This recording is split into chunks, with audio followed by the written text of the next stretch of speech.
মই কৈছো মোক ভিআইপি বনাব নালাগে তাত বেলেগৰ কি আপত্তি থাকিব পাৰে नानजी भाई अभी आएगा रोड पे এনেকা কৰিলে ময়ে ক'ব লাগিব মোৰ কাৰণে 1 ঘণ্টা গাড়ী ৰখাই দিয়ক বুলি হয় না নাই কিছুমানে কৈ আছে আইএছ আইপিএছ অফিচাৰ গালি পাৰিব নালাগে মানে পিয়নক পাৰিব পাৰে আইএছক গালি পাৰিব নোৱাৰে এইটো এইবিলাক কি ধৰণৰ মেণ্টেলিটি সব যোনে বেয়া কাম কৰিব আমাকো পাব্লিকে গালি দিব নহয় হিনাখন বাছৰ ওপৰৰ পৰাটো মুকে গালি দি আছিল মানুহে শুনি পেলাইতো মোৰ বেয়া লাগিলে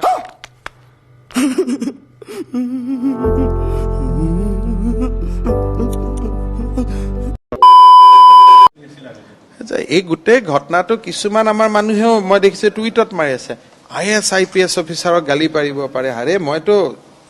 বেয়া কাম যেতিয়া হ'ব মুখ্য সচিবৰ পৰা চতুৰ্থ শ্ৰেণীৰ কৰ্মচাৰী এজনকো মানুহে গালি পাৰিব আৰু মুখ্যমন্ত্ৰীয়ে যেতিয়া বেয়া কাম কৰিব মুখ্যমন্ত্ৰীকো গালি পাৰিব ফেচবুকত আমাক কিমানে গালি পাই থাকে ओ भाई मारो मुझे मारो मारो मुझे मारो मारो नहीं ये मजाक हो रहा है 1 सेकंड यार मजाक हो रहा है গতিকে ডেমক্ৰেচিত এটা চলি থাকিব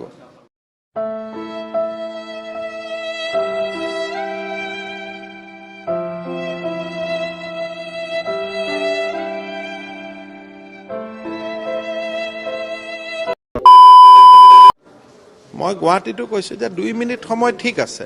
কিন্তু 1-2 মিনিটতকৈ যদি বেছি হৈ যায় মানুহে কষ্ট পায় আৰু মানুহে কষ্ট পোৱা কাম কৰি মইনো মুখ্যমন্ত্ৰী হৈ থাকি কি লাভ আছে चुप चुप बिल्कुल चुप हिम्मत कैसे हुई तेरी मुंह खोलने की